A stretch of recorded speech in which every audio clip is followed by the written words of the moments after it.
Hi, I'm Wendy Gregory and this is my YouTube channel, The Wendy House. I'm a counselling psychologist and a survivor of a narcissistic relationship, and I now specialise in helping other survivors as well as offering training to therapists on this topic. Please do like, share, comment and subscribe to my YouTube channel if you enjoy this video. If you're interested in getting any individual counselling, or if you're a therapist that would like training, please do contact me at my email address, which is coming up now. So today I'm going to talk to you about the most common types of lies that a narcissist will tell you. It is a feature of narcissistic personality disorder to be a pathological liar. So today I want to lighten the mood a little bit. Now, I'm well aware of just how serious the situation is when you're in a narcissistic relationship or you've survived one. And I'm also aware of how extremely damaging that can be.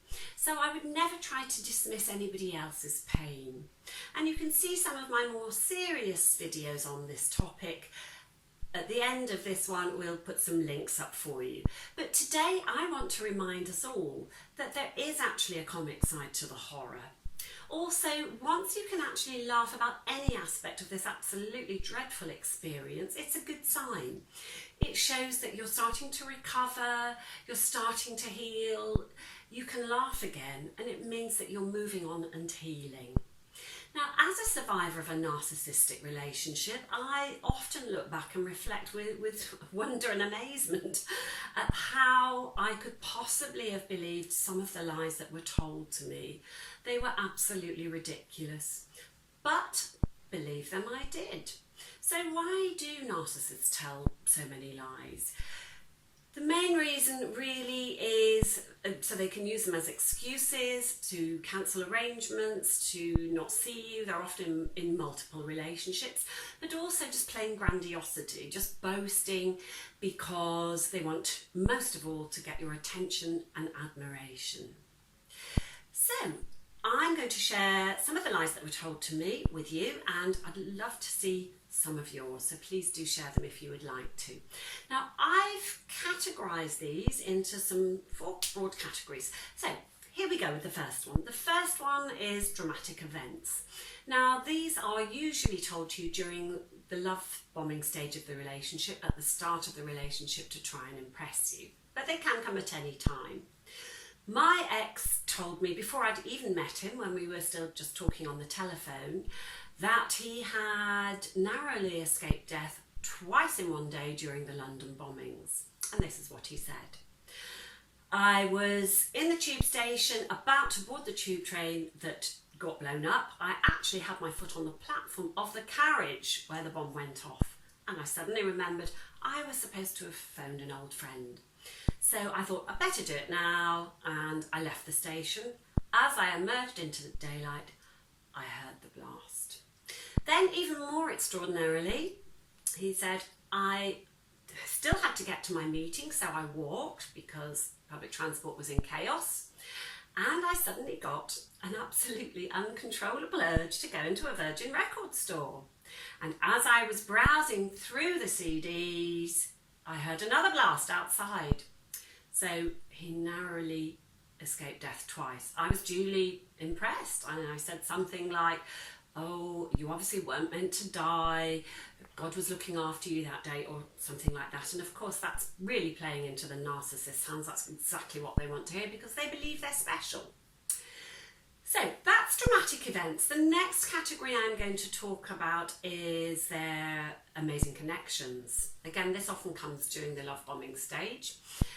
My ex told me that he was a very close friend of Prince Charles. He said he went to his 40th birthday party. He was invited to his 50th, but weirdly couldn't be bothered to go.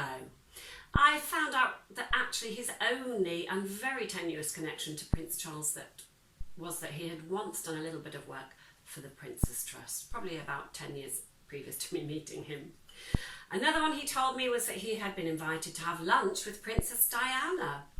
I bought a new suit, I had it specially made, it was hanging on the back of my bedroom door, and guess what? She died. How could she? How could she have been so inconsiderate? So obviously that didn't happen. I could never prove whether that was true or not, but obviously I have serious doubts about that. The next category is health. Narcissists suffer from extraordinarily bad health, and it is very usual when you first meet a narcissist for them to tell you that they either have suffered from or are still suffering from a very serious illness. Often cancer. It is usually cancer. My ex told me that he was suffering from cancer in the very early stages of the relationship. The reason they do this is so that they've got a ready-made get-out clause at any point in the relationship. If they want to cancel a plan, they don't want to see you, they're seeing someone else, whatever, they can always get out of it and use their health as an excuse. My ex told me that, as I said, he had cancer at the start of the relationship before he'd even had any exploratory operations or investigations. Then later on, during the discard, when he was withdrawing from the relationship, he used it constantly. He had an MRI scan every week, sometimes twice a week, usually after hours, so 8 o'clock in the evening, Sundays, just kept using this as an excuse. I did do some checking up, and I found, of course, that outpatients closed at 5 p.m. and wasn't open on Sunday, and also that MRI scans weren't used for the part of his body that he claimed was affected by cancer. So, complete nonsense. Okay, the last category is future plans. Again, this usually comes at the start of the relationship during the love bombing phase. Narcissists always have an extraordinary backstory, but equally they always have amazing future plans. So mine told me that he'd had a book published. I checked up, and actually that was true. How successful it was or not, I really don't know.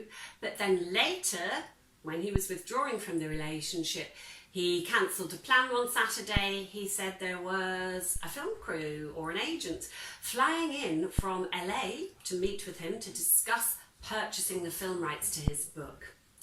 Very exciting. I was duly impressed. When I rang him later that evening to see how the meeting had gone, weirdly, he hadn't gone to the meeting. He claimed that his daughter was a little bit poorly and he'd had to go and look after her. His daughter was in her early 20s at the time. I think she could probably have coped with a few sniffles on her own. So there we go. That's what I'm going to share with you today. I hope you've enjoyed this. If you do want to do some checking up yourself, please have a look at my video which tells you how you can check up on, particularly on a new relationship, within the law, and the link to that is coming up now on the screen. So I hope you've enjoyed it. Please like, share, comment and subscribe to my YouTube channel, and I hope to see you all again very soon. You take care of yourself. Goodbye.